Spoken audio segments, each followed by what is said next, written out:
are a ton of political podcasts on the internet. A lot of them lean to the left. A lot of them lean to the right. So predictable. But not this one, shooting you straight between the eyes with the truth. This is the Middle Ground Podcast. From Murfreesboro, Tennessee, for Murfreesboro, Tennessee, and Rutherford County. This is the Middle Ground Podcast, and this is Answer Fancher.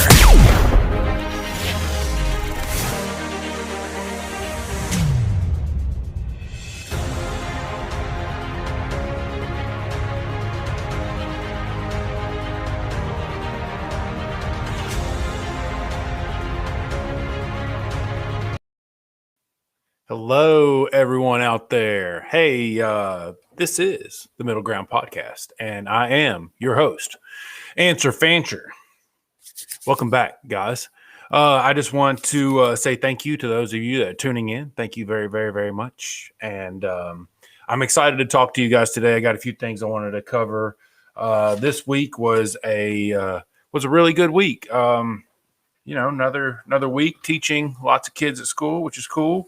But also we had the steering commission had a meeting with the state reps, and that was, one of the drawbacks to state politics is that it's really hard to find out what's going on at the state until it's basically too late, until they've already passed something, and then you learn about the new laws that they passed. It's good to hear what our state legislators are working on, what they find is important. And what I have found is that in the past, our state legislators have not been that interested in answering that many questions. They really do play with their cards close to their vest. But for some reason, they were pretty open at this meeting. And I think it's because there has been some tension building between the county commission and our state, representatives, all of our delegation. That includes our state senators. And so it was good to see them talking, and they actually addressed how there has been some contention between them. But let's start, the question is, why do you think there are these, why do you think there's this contention between our state legislators and our county commission? Any guesses out there? Anybody want to comment on why they think there's this contention between the two? Well, here's my take on it, is that the county commission has a very difficult role, especially here in Rutherford County, where, we're growing like crazy, right? Having to build new schools constantly, which are pricey. And that's what we found out once again, that, the school board's going to need $500 million or something like that over the next 5 years, which is just a crazy large amount of money. And they're like, where are we going to get this money? And they're not really sure because, look, the guys that are elected for the most part on our county commission are conservative guys. They don't want to raise taxes any more than any other conservative wants to. But then they're faced with the bill at the end of the, session, and they're like, well, I guess we're going to have to raise taxes. So, that's one of those things that whereas that the state, we're running a $1 billion surplus. They've managed to lower taxes constantly since being elected. All of our delegation has been responsible for that. Even got rid of the hall tax, which is, Tennessee used to be like the best state to live in because you didn't pay income taxes, but it's an awful state to die in because of the hall income tax, where they tax your wealth at the end of your life here in Tennessee. But they fixed that. So that's, all pretty much gone now. And so it's a great place to not only live, but Tennessee is a great place to die. So, and because of these things that they've done, I really do believe that's causing a lot of the growth that we're seeing here in Rutherford County. You've got an economy that is booming, especially compared to the rest of the country, where, unemployment is rising and things are really hard around the United States right now. But there's some bright spots, and Tennessee is one of those areas where there's a bit of hope, bit of bright spot here. We're not suffering like the rest of the country. So people are packing their bags, moving to Tennessee. Most of them are leaving from liberal leaning states, Illinois, California, New York. All those guys selling their properties, coming to Tennessee, coming to Texas. Even Elon Musk. You would have never guessed 10 years ago that Elon Musk would pack his bags and that he would head to Texas. No one saw that coming. And so because Elon was a big proponent of he built his factory right there in the middle of LA because he wanted to do something that other people couldn't do. But he then found out that it's very difficult to do business in California. And so on his way, he went to Texas. And so I think we're going to continue to see this, right? Because there's this thing in economics where it talks about the centrifugal force, right? So once good things start going your way, more good things happen, right? Even the Bible talks about this. Good begets good. You get things going, but it also goes the other direction too. Once bad things start happening, more bad things happen. And so the key really, this is Murdahl was the economist that came up with this idea. And he was saying that if you wanted to grow an economy, what you had to do is you had to get something good to happen, right? And he called on larger economies that had far more success to go to these smaller economies and plant some seeds there, start getting some good things happening. And that would spin the economy in such a manner that it would start raising it up, right? And we have seen that here in the United States as the different states, as they are their own little factories, right? Their own little independent operations. You see where good choices have beget good things and bad choices have brought on bad things. And so that brings me to one of the things I want to talk about, national politics right now. We do have another stimulus package coming through. My question to you guys is, do you think that we need it? Do we need another stimulus package? And I could argue that we do, but I could also argue that we don't. And the reason that I would argue that we don't is because I don't agree with how the stimulus package is made up. You've got, I tweeted this. If you follow me on Twitter, you can follow me at Answer Fancher. Imagine that. One of the listeners on YouTube just said no, that we don't need it. But so the next, so we've already spent, I don't know, $3 or $4 trillion fighting COVID, maybe more. It'll be interesting to see what the total amount is. It's a scary number, these numbers that they're using. But the next stimulus that is about to pass the House with the vice president passing the deciding vote, it looks like, it's going to be $1.4 trillion. That's a lot of money. And so, yeah, right, Paul. A lot of people don't need it, but we'll take it, So, and in that $1.4 trillion, there is a stimulus of $1,400 to every American, and I think that's every American that makes less than $50,000. But let's just imagine for a moment that they set this up so that it'd go to every American, which is around 328 million people. Okay, which is a lot of people and a lot of money. It's going to add up to about a little less than 500 billion. You got to watch my math. But so I like to, when I'm talking in this kind of terms, I'll even add a little extra on there in case there's some people that I missed. Our census is still not come in yet. So who knows how many people we have here. But anyway, let's just guess with 328, $1,400 to each one of those Americans, which we know is not happening, but let's just say that it was. That's about 500 billion. So 1/3 of $1.4 trillion is going to go to the American people. The people that they say that they're interested in helping. That's who they're sending this money to, right? But that's 1/3 of the bill. Where's the rest going? Where? And so my issue is that we know where it's going. You know where it's going. It's not going to you. It's not going to people who need it. It's going to pay people off, basically. It's going to go to the different states and it's going to bail them out. And, there's some federal money that'll trickle into other areas. But you got $1.4 trillion that's just going out into the economy. And it's just, it's really unfortunate that they continue to steal from the American people. It's like the thing that bothers me most is that when this happens, is that they tell us that we are, I'm sorry, my phone locked up on me. So they tell us that it's raining outside. Our politicians do. And it's not rain, man. It's yellow and it doesn't smell good. And we're all going to pay for this, right? I remember someone last night when I tweeted about this, they're like, don't worry, your grandkids will pay it off. And I'm like, it's getting really sad that I got to start praying for hyperinflation so that my grandkids don't have to pay it off, right? It's just how selfish of us to spend this money, to spend future tax dollars on this to fight COVID. I really think that that it's unfortunate. And I don't think history is going to look kindly upon the people that are making these decisions. I just really don't. When we look back at the greatest generation, the ones that, freed Europe from Nazis, and freed the world from, the possibility of Japanese empire.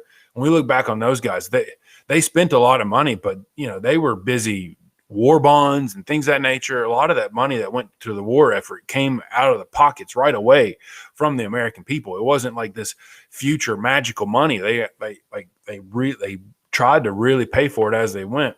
They still ran up a lot of debt. Don't get me wrong. They set the precedent for what's going on now. But what we're seeing is that this thing just keeps getting worse and worse and deeper and deeper. And so $1.4 trillion, just throw that on the fire, right? And so it's very disappointing.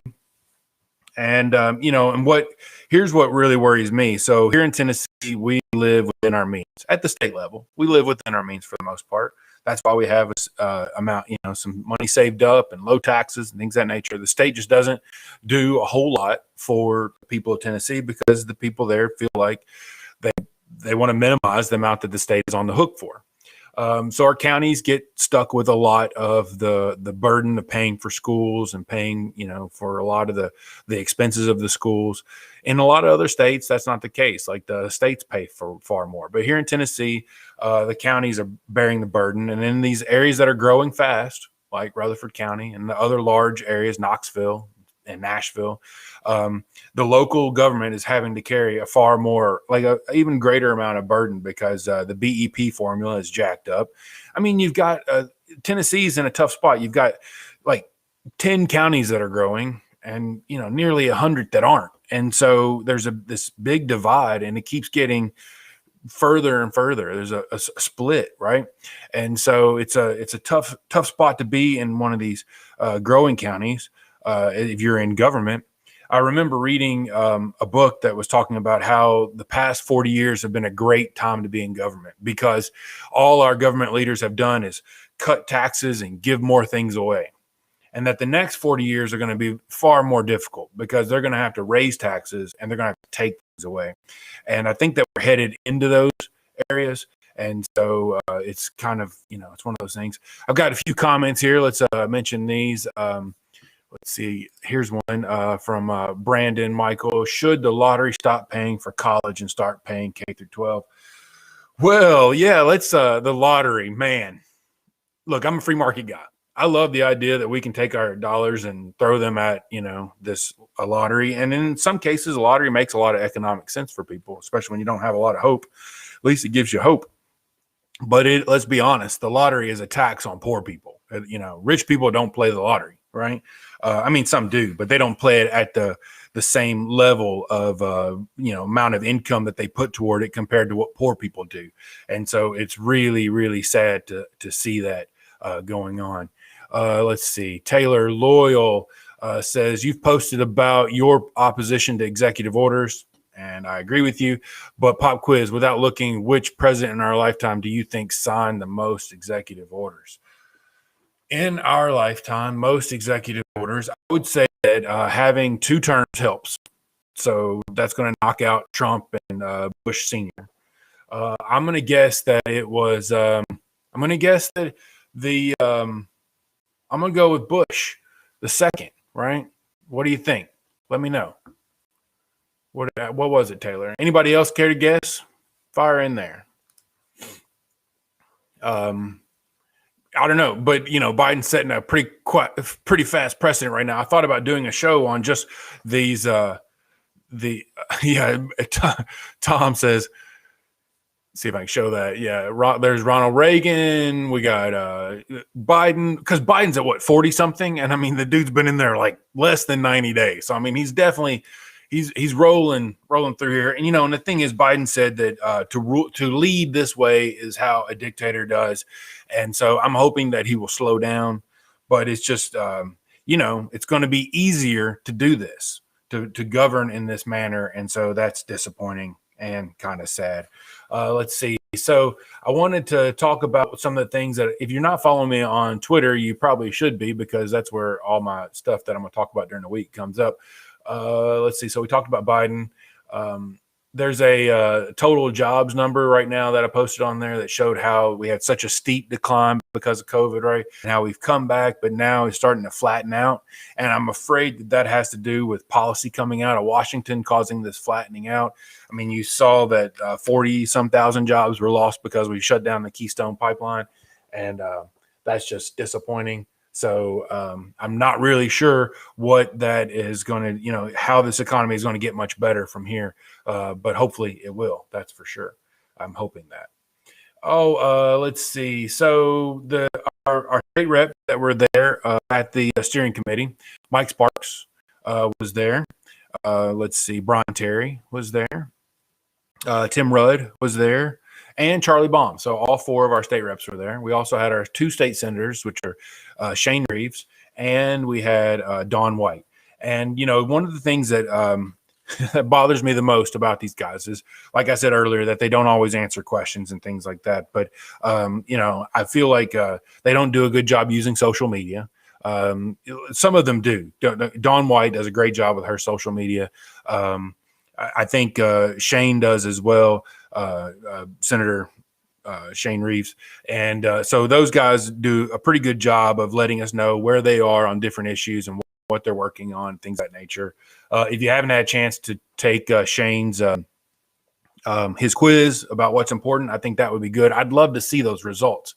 So I'll share those in the show notes later, how you can get to that quiz. It's on LinkedIn, and he's emailed it out to people and stuff. So hopefully you've seen that. Let's see here. The other things, I'm going to scroll back here. Lots of stuff in my feed about the economy, about how I'm worried about the value of the dollar. I don't know if you guys noticed, but Bitcoin hit 40,000 this morning. So if you own some Bitcoin, congratulations. I'm not sure where it's going. There's been a lot of insider trading that's going on. So I feel like we're reaching a top on the market. But then again, there's a part of me that sees that so the market keeps going higher, and I'm like, how do you justify the market going higher? And one way you could justify it is that housing prices continue to rise, even though COVID has slowed the economy down and really hurt the number of jobs available. Housing prices continue to rise, and a lot of people are not. I mean, you could sell your house and get the money, but then you got to buy back into this, this hot real estate market, and so really you trade, house for house, and you don't really get to lock in some of those gains. We saw this in the late 90s, the 97, 98, 99, those years when the market really took off and, of course, led to a dot-com bubble. But where a lot of that was fed from was that people felt wealthy, right, because their housing values were rising, not as much as they're rising now, but they were rising. And so Greenspan was like, people feel wealthier. So their stock market portfolios or 401ks are rising. So they feel wealthier. And so you have all this feeling of wealth going on. And so next thing you know, people start tapping in to that home equity through home equity lines and things of that nature. And so they start spending it, and I could see how if COVID goes away, people could start tapping into this home equity line to go on vacations that they hadn't gone on in a while and to start buying things that they haven't bought in a while. And all of a sudden you could see this market, this, the whole economy just really start sizzling.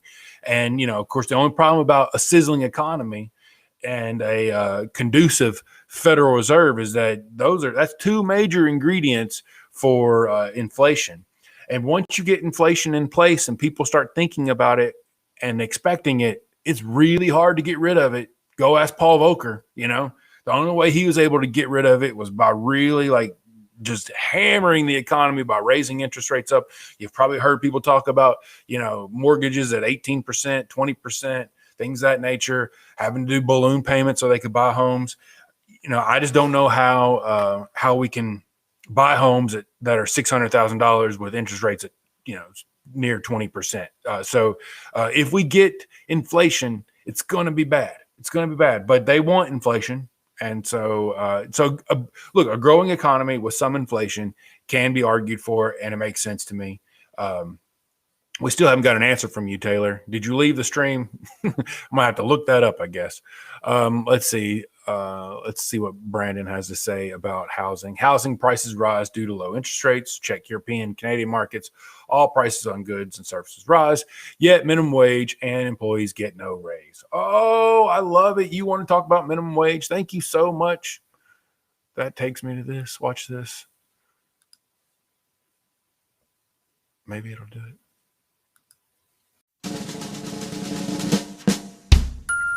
You mean government doesn't have to get involved? No way, man! It's time for Ask the Libertarian.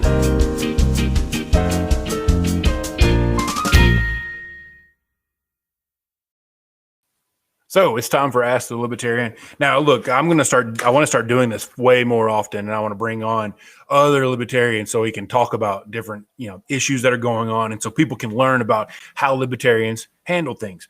But so what I did is I printed off an article where Gary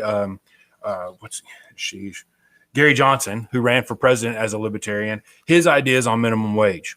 So when he was running against Hillary Clinton back in the day, and Trump, Hillary was for a $12 minimum wage, which at the time and still is, the minimum wage is $7.25. Donald Trump was interested in bumping the minimum wage up to $10 after initially opposing any increase.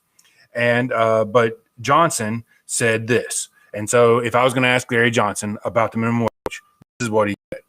Libertarians are fiscally conservative, and socially, they really don't give a damn as long as you don't force your social whatever it is on anybody else. And then he said, I do not support a federal minimum wage. And when I say this to people, they're like, oh my, their heads explode. They're like, they just blow up. And so they're like, how could you not support a federal minimum wage? And the idea for libertarian belief is that we enter into agreements freely, right? And so I choose to give my labor away for some amount, and I do so freely. No one makes me do it. I choose to do it. And so in a free society, employees ought to be paid the going market wage rate, making it a voluntary contract. So libertarians do not believe in using force. We believe in being voluntary. And so if you have a minimum wage, then you are forcing employers to pay a certain rate. So currently in Murfreesboro, where we're busy in a growing area, right?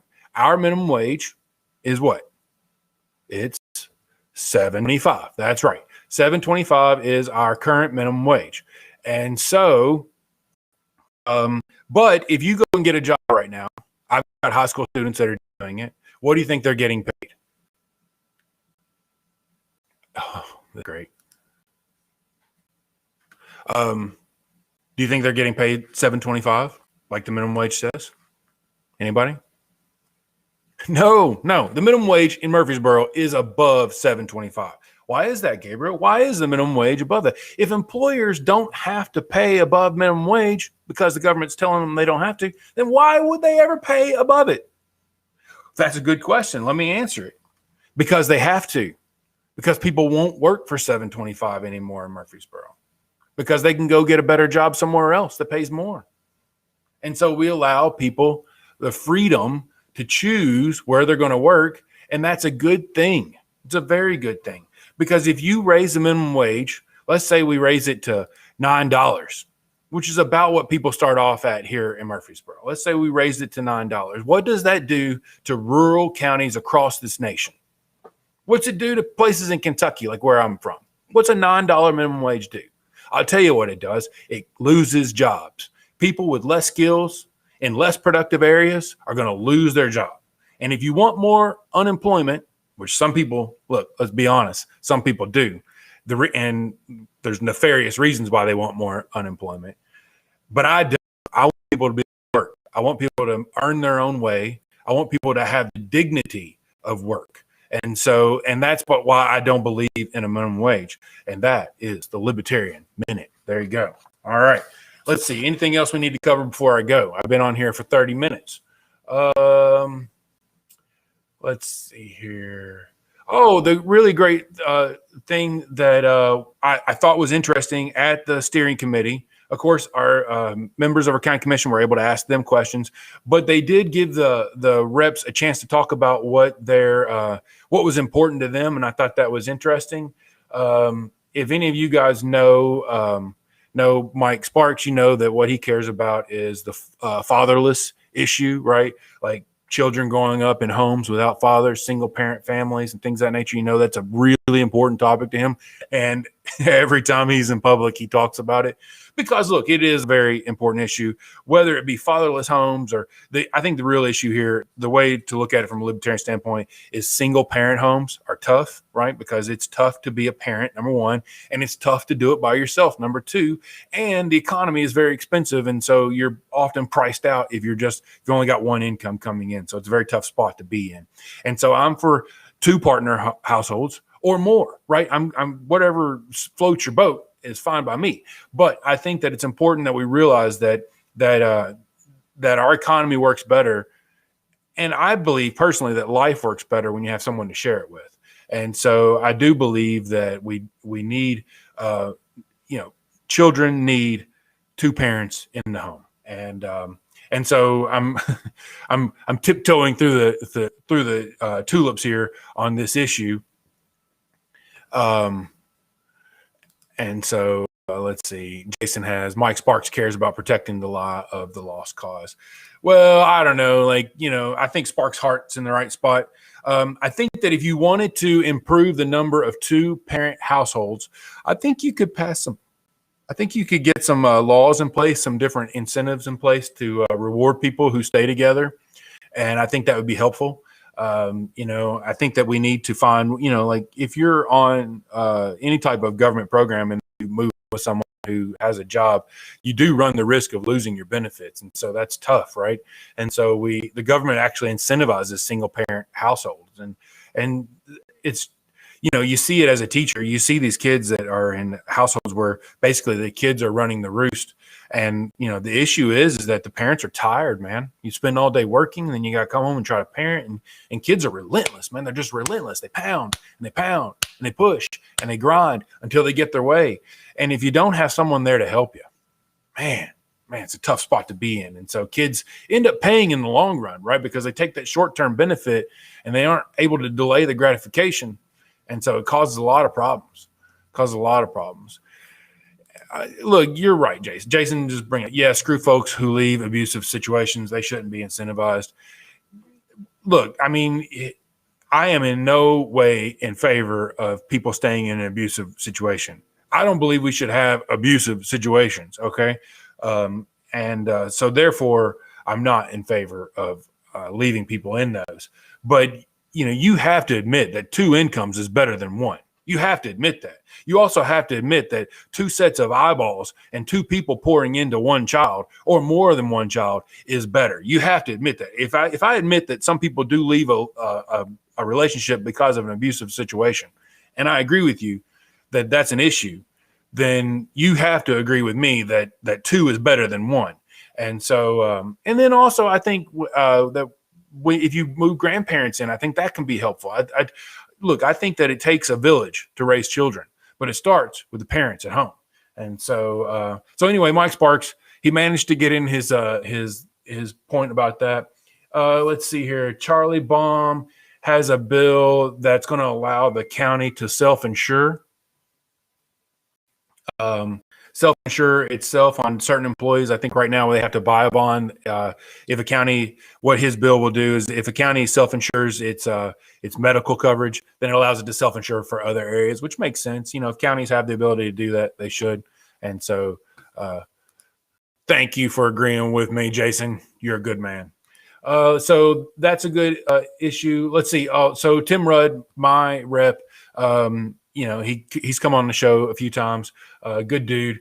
But he's got some issues here that a lot of people don't like him about. And he's and I expect him to take a lot of slings and arrows for his issues with transgender rights. He's really taking the lead on that as far as our delegation goes. And so I think he's got a bill that's going to make small businesses have to put certain signs up or something like that, which I'm not in favor of adding more work for small businesses. But, the transgender issues, man, it's a tough issue from a libertarian standpoint. And so, this way, what he's working on is, it's the classic fear that people have that, they're going to send their daughter into the restroom, and there's going to be a dude in a dress in there who's not who has just dressed up like a lady so that he can be in there. And that's a straw man argument. That's a logical fallacy, but I'm not saying that it couldn't happen, and it's not a worry. But I'll be honest, I worry anytime I send my kids away from me where I can't keep an eye on them, and where they aren't being supervised by other adults that are on the hook for them. Let's see here. Yeah, who does Rudd think he is? Google my business. Yeah, he did. Well, look, at least you're able to contact him, man. He puts his phone number out there, and he's not scared of that. So I appreciate that. And, I think that if you've got an issue with his stance on transgender, then you should give him a call and let him talk to you about it. Maybe I'll have him on here and we can have some, to talk about that issue is going to be tough, going to be frank, and it's going to be tough. And I don't, I have a difficult time with that one. I really do. Let's see. So, Brian Terry got a chance to talk about his medical marijuana and how he's pushing for that, which I think Tennessee needs. There's a lot of families that have to leave the state to get the medicine they need and then, sneak it back into Tennessee. So you make good people criminals. And I'm not in favor of making good people criminals because, if my kids needed marijuana, medical, I think they call it medical cannabis, then, I would do it, because my kids matter to me. And so, or my spouse needed it. So I think that his bill and his push for that is something that Tennessee really needs to consider. And I would love to see all of our people get on board for that. Another interesting thing that happened at the meeting was they talked about, and Shane Reeves discussed this, was about how low our rates of immunization are occurring here in Rutherford County. And we do have a really low rate. Part of the problem is that we're so large, and so we have to inoculate so many people to get that percentage up. But there's some real issues going on. Bill Ketron was saying that the governor needs to loosen his hands up, loosen the counties up so that they could do things on their own. And he said that he'd reached out to the governor, and that the governor hadn't called him. And I'm like, hey, Governor Lee, if you're watching the show, I know you're not, but if you were, be sure to give Mayor Ketron a call, would you? Because he was very impassioned about it, and as he should be, right? I mean, because this is his baby. He's responsible for this, and so he's in a tough spot because of that. His hands are tied on some of the issues. They did set up a some type of a place where you could call in a phone number, and I was like, that's great. That way, if people have questions, they can call in instead of having to just go to a website. Sometimes some people need, especially our older people, they need to talk to someone, and they don't like reading on a website. And so, but the issue that I had with it was the hours. Like, he's got the hours set up so that, I mean, it's a government job, right? And so it's from 9 to 4:30 or something like that. And so I'd love to see those hours expanded.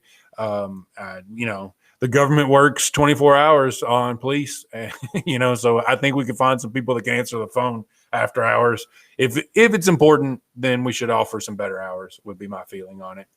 Let's see here.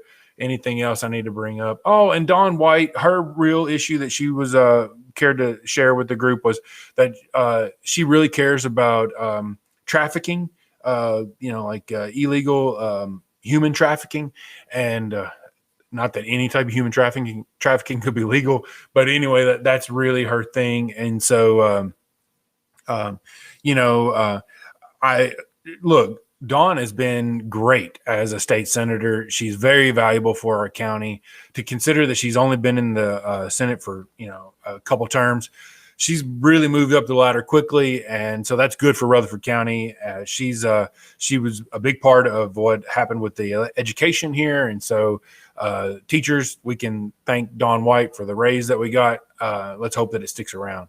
And Jason says that, Jason firing in on Dawn White, doesn't care about human trafficking. I don't know, if you watch that video, then you might think that she does, man. I felt like she did. I felt like it was an important issue to her. And it seemed like Craig Harris would agree with me. And Craig Harris is the chairman of that committee. Had him on the show before too. Craig's a great guy. Let's see here. There's a positive thing about Ketron handling vaccination situation.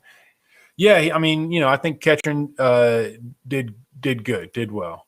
And yeah, I get what you're saying, Jason. Jason's firing in again. The video isn't squat. Yeah, you can say one thing and then do another. No doubt. People do that. But I'd hope that I don't think, like I said, I think Dawn's heart's in the right spot on that. And hopefully she's doing some good things. And if she isn't, then I think you should reach out to her. She's one of the few reps that has a Twitter account. And so I like that she has a Twitter account. Thank you, Senator White, for having Twitter and keeping us posted on what all's going on at the state. I think that's good for today. Thank you guys for tuning in. I really appreciate it. Thanks for I would love to have a regular host on here with me. I think that would be helpful and it would be great. And so I may have to start bringing some people on here. But until then, I love that you guys fired in with questions and comments. So please keep those coming. Share the show. Let people know about it. The more people that watch, the more valuable it becomes, really, because they can interact and we can talk about issues. And that's really what this show is about. Is I want to let you guys know what's going on in Rutherford County, state-wise. And anyway, thank you for tuning in. We'll talk soon. And I need to hit this button. There it is. Wrong button.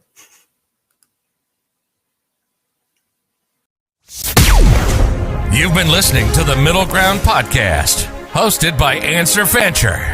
Finally, a political podcast that isn't left or right. It's right down the middle. Make sure to like, rate, and review, and tell a friend or two. That would help also. Coming to you from Middle Tennessee with a political view right down the middle.